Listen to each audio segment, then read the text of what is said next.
அருண் மாதேஸ்வரன் இயக்கத்தில் வெளிவந்திருக்கும் டிசி படத்தை பற்றி தான் பார்க்க போகிறோம். படம் இப்போ தான் பார்த்துட்டு வந்தோம். படம் எப்படின்னு பார்த்தீங்கன்னா, நம்ம லோகேஷ் கனகராஜ் கதையின் நாயகனாக ஃபஸ்ட்டு படம்.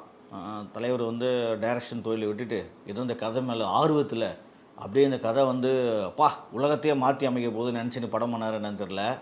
ஏன்னா அருண் மாதேஸ்வரனே பக்கா சைக்கோத்தனமாக படம் எடுப்பார்னு வச்சுக்கோ. அதுலேயும் வந்து லோகேஷ் கனகராஜ் படம்லாம் பார்த்தீங்கன்னா கொஞ்சம் கஞ்சா, கொலை, குத்து, ரவுடிங்க இந்த மாதிரி ஏகப்பட்ட பேர் இருப்பாங்க இந்த இவர் படத்தில். இந்த படத்துலையும் பார்த்தீங்கன்னா சரி ஓகே, இது ட்ரைலர் பார்க்குறப்ப இந்த மாதிரி கொலவெறியோடு எடுத்திருப்பாங்கன்னு நினச்சேன். ஆனால் கொலவெறிக்கு மேலே ஒரு கொலவெறி எடுத்திருக்காங்க இந்த படத்தை. சில பேர் இந்த படம் பார்த்துட்டு பார்த்தீங்கன்னா ஹாலிவுட் தரத்தில் இருக்குது, ஹாலிவுட் படம் மாதிரி. ஹாலிவுட் படம்லாம் நாங்களும் பார்த்துருக்கேன். ஹாலிவுட் படம், கொரியன் படம், சைனா படம், எவ்வளோ படம் பார்த்துருக்கோம். எங்களுக்கு தெரியாது ஹாலிவுட் படம் மாதிரி இருக்குன்னு. இவங்க இந்த லட்சத்தில் எடுத்து வச்சுருக்காங்கன்னு தான் சொல்ல முடியும். ஏன்னா இந்த கதையும் களம் எங்கே போகுது, எப்படி வருது, இப்போ எல்லா படத்துலேயுமே ஒரு கோர்வை இருக்குது. அது ஒரு ஒரு ஒரு இன்ட்ரெஸ்ட் இருக்கும் படம் பார்க்குறப்போ. ஒரு ஹீரோ வந்து ஒரு இடத்துல ஜெயிக்கிறப்போ நமக்கு கை தட்டணும்னு தோணும். நம்மளை மாரியே வந்து ஒரு படத்தை உள்ள இன்வால்வ் ஆக முடியும். இந்த படத்தில் இன்வால்வ் ஆகிறதுக்கு ஒரு சீனு கூட உருப்படியாக பண்ணல இவங்க.